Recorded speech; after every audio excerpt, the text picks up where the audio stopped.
Halo sahabat sehat, berjumpa lagi dengan saya Sultan. Di video sebelumnya kita membahas dan mempraktekkan bagaimana caranya atau gerakan-gerakan yang bisa dilakukan oleh penderita stroke secara mandiri. Nah, di video kali ini kita akan membahas dan mempraktekkan bagaimana gerakan-gerakan penderita stroke tadi dilakukan dengan bantuan orang lain, mungkin dengan perawat atau dengan keluarga sendiri. Ingin tahu kelanjutnya bagaimana? Kita lihat videonya. Nah, sahabat sehat, tadi kita sudah melatih bagian tangan. Nah, bagaimana dengan bagian kaki atau bagian yang terganggu di bagian bawah? Nah, yang pertama, kaki itu dibagi dari beberapa bagian. Jadi dari otot atas, ya, di bagian pinggul, sama tulang selangka nih di sini. Terus bagian lutut, terus baru bagian ini nih, pergelangan kaki. Yang mana yang dilatih terlebih dahulu, dilatih terlebih dahulu itu yang atas. Nah, yang atas kita bisa, nah ini pelan-pelan, jadi kita ngangkatnya tidak boleh begini nih, tidak boleh begini sembarangan seperti ini, nggak boleh. Kita harus memakai dua tangan. Ini biasanya kan stroke kan kaku ya, bagian kaki-kakinya itu kaku. Jadi kita biasanya diangkat sedikit, yang penting bisa kepegang, baru kita lebarkan sedikit. Kita lebarkan, oke, sampai terasa mentok gitu ya. Tapi kalau sudah kesakitan, sekali lagi, ketika sudah kesakitan tidak boleh dipaksakan, berhenti di situ dan diulangi lagi prosesnya. Oke, baru kita balikin lagi, ya. Buka keluar, tahan 10 detik, balikin lagi, buka keluar, tahan 10 detik, balikin lagi. Bukanya selebar apa sesuai dengan kebutuhannya. Kalau misalkan beliau lentur, ya boleh sampai lebih mentok seperti ini. Tapi kalau sampai sini, sekiranya sudah merasa kesakitan, jangan dilanjutkan. Nanti diulang lagi, ya, karena latihan itu harus terus-menerus. Oke? Ini setelah gerakan-gerakan 10 detik dan 10 kali pengulangan, baru ini kan bagian dalam tadi ya, kita latih bagian atas, diangkat sama. Nah, ini tidak perlu sampai ke sini ya, ditarik, itu nggak perlu, cukup biar untuk selebarnya orang jalan kaki gitu ya. Jadi diangkat seperti ini kan sudah tegang nih bagian sininya, sudah ketarik gitu. Nah, tahan 10 detik. Nah, diusahakan nggak boleh begini. Ya, sahabat sehat harus memastikan ini harus lurus. Oke, harus lurus. Ya, baru diturunkan. Tahan. Tahannya berapa? Sama 10 detik dan diulang sebanyak 10 kali pengulangan. Oke.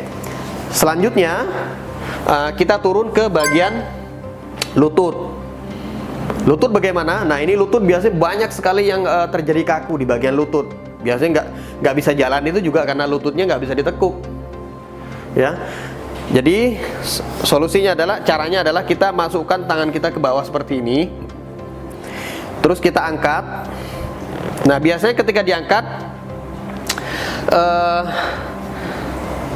pasiennya akan, lututnya itu akan nekuk dengan sendirinya. Tapi kalau misalkan lebih kaku lagi, ya begini jadinya kan. Kita angkat pelan-pelan, baru kita dorong.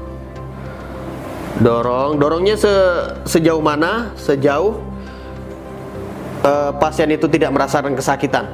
Ya, kalau udah merasakan kesakitan jangan dilanjutkan. Nanti bisa diulangi lagi. Ditahan 10 detik baru Nah, yang sering terjadi kesalahan adalah di sini. Biasanya kita megangnya di sini nih. Ketika ini dipegang di sini, terus ini kurang kontrol, yang tangan kiri kita kurang kontrol, ini terjadi hentakan yang terlalu keras ke bawah. Jadi biasanya banyak menyebabkan cedera pada bagian ligamen. Jadi ini harus hati-hati. Jangan pernah memegang pada bagian samping atau atas. Kita pastikan pegang bagian bawahnya. Jadi ketika kita tarik atau pasien yang nendang, kita masih bisa tahan di bagian sininya. Jadi nggak menyebabkan ligamennya rusak. Oke, diulang lagi, dibalikin lagi. Kalau misalkan kondisi pasien atau penderita stroke-nya itu masih bisa menendang, diusahakan untuk beliau menendang dengan sendirinya, ya, untuk melatih ototnya juga. Jangan kita yang menarik gitu loh. Jadi misalkan kondisi seperti ini, pasien masih bisa nendang, biarkan dia nendang. Oke, kita tahan sedikit di sini untuk beban supaya penderitanya bisa latihan. Ditahan dulu, lalu suruh dia nendang. Tahan dulu, suruh dia nendang. Sedikit ada penahanan di sini untuk pasien yang sudah bisa menggerakkan kakinya atau bisa menendang. Ya, oke. Setelah itu,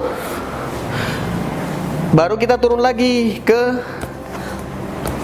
pergelangan kaki. Pergelangan kakinya bagaimana kalau dibantu? Hanya gerakan memutar saja, sahabat sehat. Jadi kita lakukan penekukan ke dalam seperti ini, tahan, gerakan keluar, tahan, balikin lagi. Tahannya sama, 10 detik ke dalam,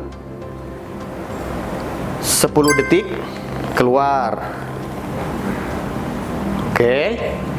Nah, ada satu gerakan lagi yang terakhir. Ini dilakukan untuk yang memang kita sudah lihat kelenturannya, ya.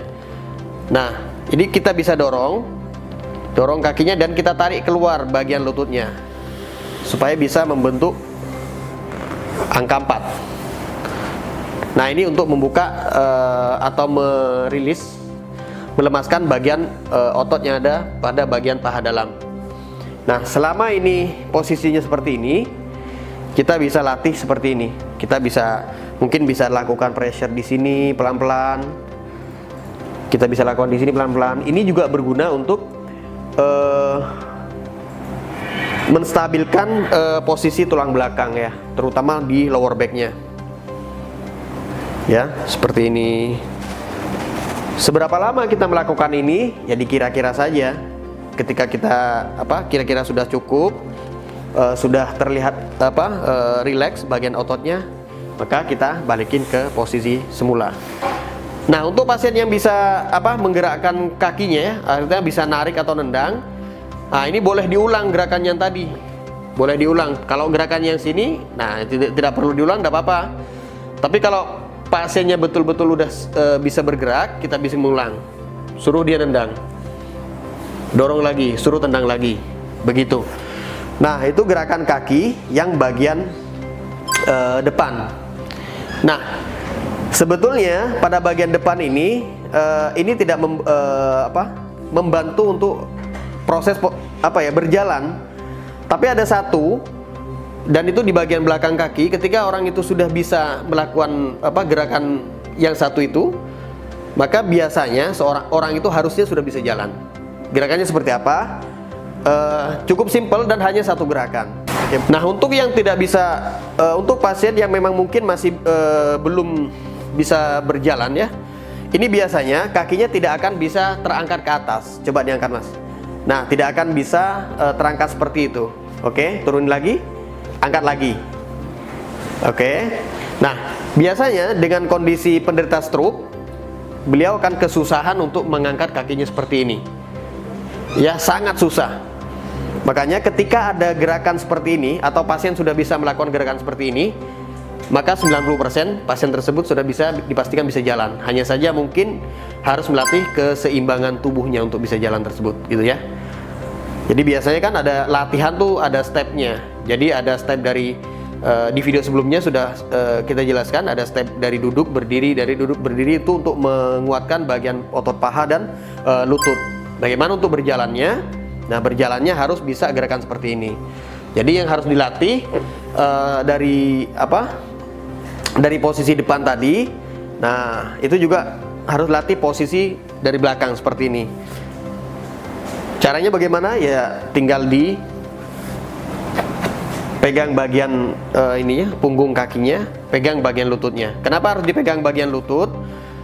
Itu untuk memudahkan kita saja biar ototnya nggak geser di bagian dalamnya. Pegang, ditahan, ya. Pegang lagi, ditahan lagi, sama 10 detik dan 10 kali pengulangan. Sama seperti itu, ya. Nah, setelah keseluruhan selesai, maka pasien biasanya diperbolehkan duduk dan dicoba untuk mengulangi gerakan-gerakan itu sendiri dengan mandiri. Jadi kakinya bisa diangkat-angkat tadi, ya. Jadi sahabat sehat, stroke itu ketika sudah bisa gerakan seperti ini, ya, seperti yang tadi ini. Kenapa bisa dipastikan bisa jalan? Karena jalan itu sebetulnya ya kakinya yang ngangkat. Penderita stroke kebanyakan ketika belum melatih posisi ini, makanya posisi seperti ini harus dan wajib sekali dilatih. Karena kenapa? Kalau tidak, orang stroke itu akan menggunakan pinggulnya atau hipsnya ini untuk berjalan. Jadi jalannya nggak stabil, jadinya diangkat. Jadi beliau akan mengangkat seperti ini. Tapi ketika kita sudah melatih bagian belakangnya, maka beliau biasanya akan bisa berjalan dengan stabil. Karena jalan kan harus diangkat, gitu ya. Jadi itu untuk gerakan-gerakan stroke yang bisa kita lakukan dengan bantuan orang lain. Jadi perlu banyak pengulangan dan perlu dilakukan dengan cara yang benar dan hati-hati.